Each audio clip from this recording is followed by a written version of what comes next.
क्या आपने कभी सोचा है कि एक साधारण सा दिखने वाला वृक्ष किसी के जन्मों के पापों को कैसे धो सकता है?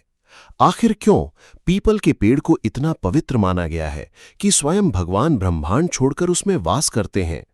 क्या केवल एक लोटा जल किसी अत्यंत दुष्ट और पापी इंसान का पूरा भाग्य और कर्मचक्र बदल सकता है? नमस्कार दोस्तों, आज की ये रहस्यमयी और दिव्य कथा आपके जीवन के कई अनसुलझे रहस्य खोल देगी। ये कथा सीधे वैकुंठ से आ रही है, इसलिए इस वीडियो को बिना छोड़े अंत तक जरूर देखें। कथा शुरू करने से पहले कृपया हमारे चैनल को सब्सक्राइब करें, वीडियो को लाइक करें और कमेंट में जय श्री हरि जरूर लिखें। इसे अपने दोस्तों के साथ शेयर करना ना भूलें। क्षीर सागर की शांत और मधुर लहरें एक दिव्य संगीत उत्पन्न कर रही थीं। भगवान श्री हरि विष्णु अपने अनंत शैया शेषनाग पर विश्राम कर रहे थे। उनके मुखमंडल पर ब्रह्मांड की सबसे कोमल और शांत मुस्कान विराजमान थी। माता लक्ष्मी उनके चरण कमलों को अत्यंत प्रेम और भक्ति भाव से दबा रही थी। अचानक माता लक्ष्मी के मन में संसार के कल्याण को लेकर एक प्रश्न उठा। उन्होंने भगवान विष्णु के मुखमंडल की ओर देखा और अत्यंत मधुर स्वर में कहा, हे नाथ, हे नारायण, मेरी एक जिज्ञासा है जो मेरे मन को व्याकुल कर रही है। संसार में मनुष्य अनेकों पाप करते हैं, अनजाने में और जानबूझकर भी, किंतु पृथ्वी पर ऐसा कौन सा साधन है जो उनके इन भयंकर पापों को नष्ट कर सके? भगवान विष्णु ने एक गहरी सांस ली और कहा, हे देवी, पीपल कोई साधारण वृक्ष नहीं है। पीपल के मूल में ब्रह्मा जी, उसके तने में शिव जी और उसकी शाखाओं और पत्तों में स्वयं मेरा वास है। जो मनुष्य पीपल को जल देता है वह एक साथ त्रिदेवों को तृप्त करता है। नारायण आगे बोले, हे कमले, आज मैं तुम्हें एक ऐसे राजा की कथा सुनाता हूं जो अत्यंत दुष्ट था। उसने अपने जीवन में केवल पाप, अहंकार और क्रूरता को ही अपना धर्म मान लिया था। इस कथा को सुनने मात्र से धरती के मनुष्यों को कर्म और पश्चाताप का सही अर्थ समझ आ जाएगा। प्राचीन काल में आर्यावर्त के एक अत्यंत समृद्ध राज्य में राजा वज्रदत्त का शासन था। वज्रदत्त शूरवीर तो था, परंतु उसका अहंकार सुमेरु पर्वत से भी अधिक ऊंचा था। उसे लगता था कि उसकी तलवार और उसकी संपत्ति ही इस संसार का परम सत्य है। राजा वज्रदत्त के राज्य में प्रजा अत्यंत दुखी और भयभीत रहती थी। वह अपनी प्रजा पर भारी कर लगाता था और विरोध करने वालों को मृत्यु दंड देता था। उसके दरबार में न्याय नहीं, बल्कि केवल उसका अहंकार बोलता था। एक दिन वज्रदत्त अपने दरबार में बैठा था, मदिरा के नशे में चूर होकर हंस रहा था। तभी एक वृद्ध किसान रोता हुआ उसके दरबार में आया और उसके चरणों में गिर पड़ा। महाराज, इस वर्ष वर्षा नहीं हुई, मेरी फसल सूख गई है, कृपया मेरा कर माफ कर दें। राजा वज्रदत्त ने उस वृद्ध को एक जोरदार लात मारी और क्रूरता से हंसा, मूर्ख, मैं इस राज्य का भगवान हूं, मेरे कोष में धन आना ही चाहिए। यदि तू कर नहीं दे सकता तो अपनी भूमि और अपनी संतानों को मेरे दासों के रूप में बेच दे। वृद्ध किसान फूट फूट कर रोने लगा, हे राजन, ऐसा अनर्थ मत करो, भगवान तुम्हें क्षमा नहीं करेंगे। इस पर वज्रदत्त क्रोधित हो गया और बोला, कौन सा भगवान? मैं अपनी तलवार से उस भगवान का भी सिर धड़ से अलग कर सकता हूं। उसने सैनिकों को आदेश दिया कि उस किसान को कोड़े मारकर महल से बाहर फेंक दिया जाए। वज्रदत्त का पाप केवल यही नहीं रुका, वह संतों और ऋषियों का भी घोर अपमान करता था। उसके राज्य में जो भी ऋषि यज्ञ या तपस्या करता, वह उसे ढोंग बताकर आश्रम तुड़वा देता। उसे लगता था कि धर्म और ईश्वर केवल कमजोर लोगों का सहारा है। एक बार राज्य के बाहर एक प्राचीन वन में महर्षि भृगु के एक शिष्य कठोर तपस्या कर रहे थे। वहां एक अत्यंत प्राचीन और विशाल पीपल का वृक्ष था, जिसके नीचे वह ऋषि ध्यान मग्न थे। राजा वज्रदत्त अपने सैनिकों के साथ वहां शिकार खेलने के लिए पहुंचा। उसने देखा कि एक ऋषि आंखें बंद किए बैठे हैं और उनके आसपास एक अद्भुत शांति है।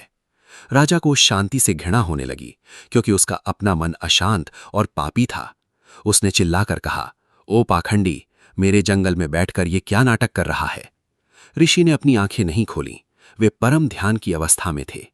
इस बात से राजा का अहंकार भड़क उठा और उसने अपनी तलवार म्यान से निकाल ली। सैनिकों, इस सूखे पीपल के पेड़ को अभी काट डालो और इस ऋषि को बंदी बना लो। जैसे ही सैनिकों ने पीपल के वृक्ष पर कुल्हाड़ी चलाई, एक भयंकर चीख गूंज उठी। ऋषि का ध्यान टूट गया। उन्होंने देखा कि पवित्र पीपल के वृक्ष से श्वेत रस की जगह लाल रक्त बह रहा है। ऋषि के नेत्र क्रोध और पीड़ा से लाल हो गए। उन्होंने राजा की ओर देखा। अरे मूर्ख, अरे पापी, तूने ये क्या अनर्थ कर दिया? ऋषि की आवाज बादलों की गर्जना जैसी थी। तूने केवल एक वृक्ष को नहीं काटा, तूने साक्षात त्रिदेवों के वासस्थान पर प्रहार किया है। तेरा अहंकार तेरे ज्ञान को खा गया है वज्रदत्त। तूने आज अपने विनाश को स्वयं निमंत्रण दिया है। राजा वज्रदत्त ठहाका मारकर हंसा। अरे सन्यासी, तेरा ये श्राप मेरे इस लोहे के कवच को नहीं भेद सकता। ऋषि ने गहरी पीड़ा के साथ कहा, मेरा श्राप तुझे मृत्यु नहीं देगा वज्रदत्त, क्योंकि मृत्यु तो एक विश्राम है। मैं तुझे जीवन का वह दर्द देता हूं जो तुझे हर पल मृत्यु की भीख मांगने पर मजबूर करेगा। ऋषि ने अपने कमंडल से जल निकाला और राजा पर छिड़कते हुए बोले, जिस शरीर पर तुझे इतना घमंड है, वो शरीर आज से सड़ने लगेगा। तेरे भीतर का सारा पाप तेरे शरीर के बाहर कोड़ और घावों के रूप में प्रकट होगा। तू एक एक बूंद जल के लिए तरसेगा और तेरा अपना खून भी तुझसे घृणा करेगा। ये कहकर ऋषि वहां से अंतर्ध्यान हो गए और पीपल का वह कटा हुआ वृक्ष वहीं खड़ा रहा। राजा ने इस श्राप को गंभीरता से नहीं लिया और हंसता हुआ अपने महल लौट आया।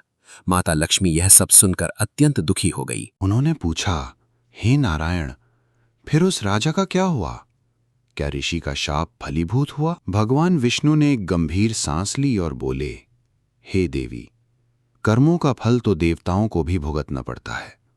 वह तो केवल एक मनुष्य था। महल में लौटते ही उस रात राजा वज्रदत्त को अपने शरीर में भयंकर जलन महसूस होने लगी।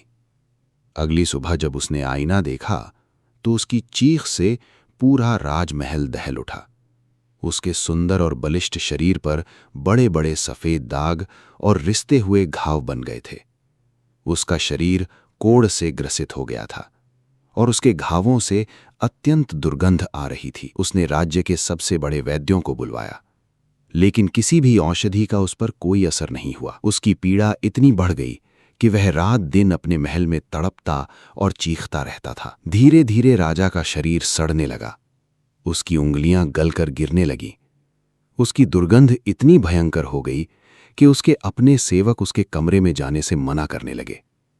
जिन रानियों पर वह गर्व करता था, उन्होंने भी उससे मुंह मोड़ लिया। एक दिन उसके अपने पुत्र ने, जो सत्ता का लालची था, दरबारियों के साथ मिलकर एक योजना बनाई। पुत्र ने कहा, ये राजा अब हमारे राज्य के लिए एक अभिशाप बन चुका है। इसे तुरंत राज्य की सीमा से बाहर निकाल फेंकना चाहिए, अन्यथा ये रोग पूरे राज्य में फैल जाएगा। उसी रात वज्रदत्त के अपने ही सैनिकों ने उसे जंजीरों में बांधा और घसीटते हुए महल से बाहर ले गए। जिस राजा के एक इशारे पर लोग अपनी जान दे देते थे, आज वह कीचड़ में पड़ा रहम की भीख मांग रहा था। उसके पुत्र ने महल के दरवाजे बंद कर दिए और वज्रदत्त को अंधेरी रात में अकेला छोड़ दिया। अब वज्रदत्त सड़कों पर एक भिखारी की तरह रेंगने लगा। वह जिस भी दरवाजे पर जाता, लोग उसे पत्थर मारकर भगा देते। दूर हट पापी, तेरी परछाई भी हमारे लिए अपवित्र है, लोग उसे गालियां देते थे। राजा को अब समझ में आ रहा था कि सत्ता और शक्ति कितने क्षणिक होते हैं। वह भूख और प्यास से तड़प रहा था, लेकिन कोई उसे एक बूंद पानी देने को तैयार नहीं था। उसे वह वृद्ध किसान याद आया, जिसे उसने एक बूंद पानी और दया के लिए तरसाया था। हे ईश्वर, मुझे मृत्यु दे दो, अब ये पीड़ा मुझसे नहीं सही जाती। वह आसमान की तरफ देखकर रोने लगा, लेकिन मृत्यु इतनी आसानी से कहाँ मिलने वाली थी। उसके पापों का घड़ा अभी पूरी तरह से खाली नहीं हुआ था। वह रेंगता हुआ, अपने घावों को घसीटता हुआ एक घने और वीरान जंगल की ओर चला गया। जंगल की तपती धूप में उसके घाव और भी भयंकर जलने लगे। उसे प्यास के कारण ऐसा लग रहा था जैसे उसके गले में किसी ने दहकते हुए अंगारे डाल दिए हों। तभी उसे दूर एक सूखा हुआ मृतप्राय वृक्ष दिखाई दिया। यह वही वृक्ष था, यह वही पीपल था जिसे राजा ने अपने अहंकार में कटवा दिया था। आज वह वृक्ष पूरी तरह से सूख चुका था, उसकी एक भी पत्ती हरी नहीं थी। राजा उस वृक्ष के नीचे पहुंचा और थक कर वहीं गिर पड़ा। उसकी आंखों से पश्चाताप के आंसू बहने लगे। वह फूट फूट कर रो रहा था, हे वृक्ष देवता, मैंने अपने अहंकार में तुम्हें काटा था, आज मैं स्वयं जड़ से कट चुका हूं। मेरा सारा घमंड टूट गया है। मैं इस संसार का सबसे नीच और पापी प्राणी हूं। तभी राजा को कुछ दूरी पर एक छोटा सा झरना दिखाई दिया। उसने सोचा, क्यों ना मरने से पहले इस सूखे वृक्ष को थोड़ा जल अर्पण कर दूं, शायद मेरे पापों का कुछ तो प्रायश्चित हो सके, शायद यह वृक्ष मुझे क्षमा कर दे। राजा के पास कोई बर्तन नहीं था और उसके हाथों की उंगलियां गल चुकी थीं। वह रेंगता हुआ झरने तक गया। उसने अपने फटे हुए वस्त्र को पानी में भिगोया और वापस रेंगता हुआ पीपल के पेड़ तक आया और उस गीले कपड़े से पानी की कुछ बूंदें पेड़ की जड़ में निचोड़ दी। माता लक्ष्मी ये सुनकर भावुक हो गईं। हे नारायण, क्या उस पापी के जल से उस वृक्ष को कोई तृप्ति मिली? भगवान विष्णु मुस्कुराए। हे देवी, जब जल में सच्चा पश्चाताप और भक्ति मिल जाती है तो वह अमृत बन जाता है। उस राजा ने जल नहीं बल्कि अपने हृदय का सारा अहंकार और पश्चाताप उस वृक्ष को अर्पण कर दिया था। राजा वज्रदत्त ने इसे अपना नियम बना लिया।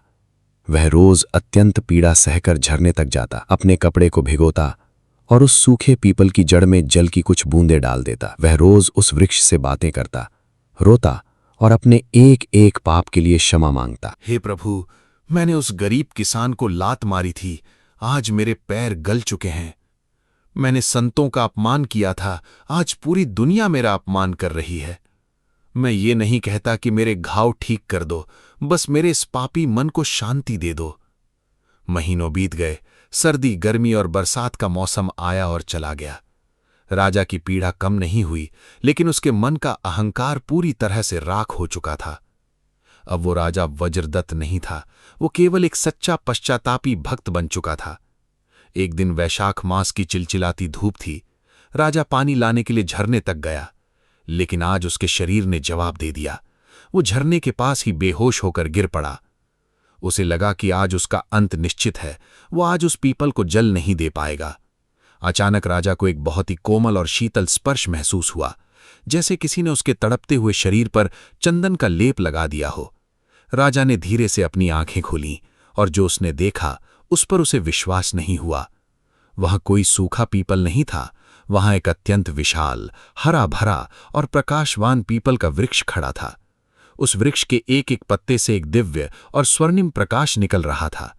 वृक्ष की ठंडी छाया ने राजा के सारे शरीर की जलन को एक पल में शांत कर दिया था। तभी उस वृक्ष के तने से एक अत्यंत मधुर और ब्रह्मांड को गूंजमायमान करने वाली ध्वनि उत्पन्न हुई। उठो वज्रदत्त, तुम्हारे पापों का अंत हो चुका है। राजा ने कांपते हुए हाथ जोड़कर पूछा, आप कौन हैं प्रभु? क्या आप मेरे प्राण लेने आए हैं? वृक्ष से भगवान विष्णु अपने चतुर्भुज रूप में प्रकट हुए। शंख, चक्र, गदा और पद्म धारण किए हुए उनके मुख पर असीम करुणा थी। मैं इस पीपल के वृक्ष का हृदय हूं वज्रदत्त, मैं ही नारायण हूं। भगवान विष्णु ने अत्यंत प्रेम से कहा, तुमने जो मुझे जल अर्पण किया है वो मेरे सीधे हृदय तक पहुंचा है। तुमने अपने शरीर की परवाह किए बिना अपने गले हुए हाथों से सूखे वृक्ष को सींचा है। तुम्हारा ये निस्वार्थ कर्म और तुम्हारा सच्चा पश्चाताप तुम्हारे सभी पापों से बड़ा हो गया है। नारायण ने अपने चक्र से एक दिव्य प्रकाश उत्पन्न किया और उसे राजा के शरीर पर डाल दिया। देखते ही देखते राजा वज्रदत्त का शरीर बदलने लगा। उसके सारे कोढ़ के घाव भर गए, उसकी उंगलियां वापस आ गईं और वो एक स्वर्ण के समान चमकने लगा। वो पहले से भी अधिक युवा, स्वस्थ और तेजवान हो गया। राजा वज्रदत्त फूट फूट कर रोने लगा और भगवान विष्णु के चरणों में गिर पड़ा। हे प्रभु, मैं इस योग्य नहीं था, मैंने तो केवल आपको पीड़ा ही दी थी। भगवान विष्णु ने उसे उठाया और कहा, पीपल का वृक्ष साक्षात क्षमा और करुणा का प्रतीक है। जो मनुष्य सच्चे मन से अहंकार छोड़कर पीपल की जड़ में जल अर्पण करता है वो मुझे ही प्राप्त करता है। पीपल को दिया गया एक लोटा जल मनुष्य के हजारों जन्मों के पितृदोष और पाप दोष को भस्म कर देता है। नारायण ने उसे ज्ञान देते हुए कहा, हे वज्रदत्त, जब तुम पीपल में जल डालते हो तो वो केवल जड़ में नहीं जाता, वो जल मेरे ब्रह्मांडीय रूप को सींचता है, जिससे प्रकृति तृप्त होती है और तुम्हें नवजीवन का आशीर्वाद मिलता है। अब तुम वापस जाओ, अपना राज्य पुनः प्राप्त करो, लेकिन इस बार एक राजा बनकर नहीं बल्कि एक सेवक बनकर राज करना। भगवान विष्णु इतना कहकर अंतर्ध्यान हो गए और वो पीपल का वृक्ष वहां लहलहाता रहा। जब वज्रदत्त अपने राज्य वापस लौटा तो उसका दिव्य रूप देखकर हर कोई हैरान रह गया। उसका पुत्र उसके चरणों में गिरकर रोने लगा और क्षमा मांगने लगा। वज्रदत्त ने अपने पुत्र को क्षमा कर दिया, क्योंकि अब उसके हृदय में कोई क्रोध बचा ही नहीं था। उसने अपना सारा जीवन धर्म, न्याय और गरीबों की सेवा में लगा दिया और जीवन के अंत में वो उसी पीपल के वृक्ष के नीचे ध्यान करते हुए सीधा वैकुंठ धाम को प्राप्त हुआ। कथा पूरी करके भगवान विष्णु ने माता लक्ष्मी की ओर देखा। माता लक्ष्मी की आंखों से अविरल अश्रु बह रहे थे। उन्होंने हाथ जोड़कर कहा, हे प्रभु, आपकी ये कथा और पीपल के वृक्ष की ये महिमा अत्यंत अद्भुत है। भगवान विष्णु मुस्कुराए और बोले, हे लक्ष्मी, जो भी मनुष्य आज के कलयुग में सत्य को समझ लेगा, जो व्यक्ति हर शनिवार या अपनी सुविधा अनुसार पीपल के वृक्ष की जड़ में जल और थोड़ा सा मीठा अर्पण करेगा, उसके जीवन के सारे दुख, बीमारियां, आर्थिक कष्ट और ग्रहों के बुरे प्रभाव धीरे धीरे नष्ट हो जाएंगे। पीपल के पत्तों की ध्वनि में मेरे मंत्र गूंजते हैं। जो व्यक्ति दुखी मन से पीपल के नीचे बैठकर अपने मन की बात कहता है, मैं उसकी पुकार तुरंत सुनता हूं। यही वो रहस्य है जो एक साधारण इंसान को भी देवतुल्य बना सकता है। दोस्तों, ये थी वो रहस्यमयी और दिव्य कथा जो स्वयं भगवान विष्णु ने माता लक्ष्मी को सुनाई थी।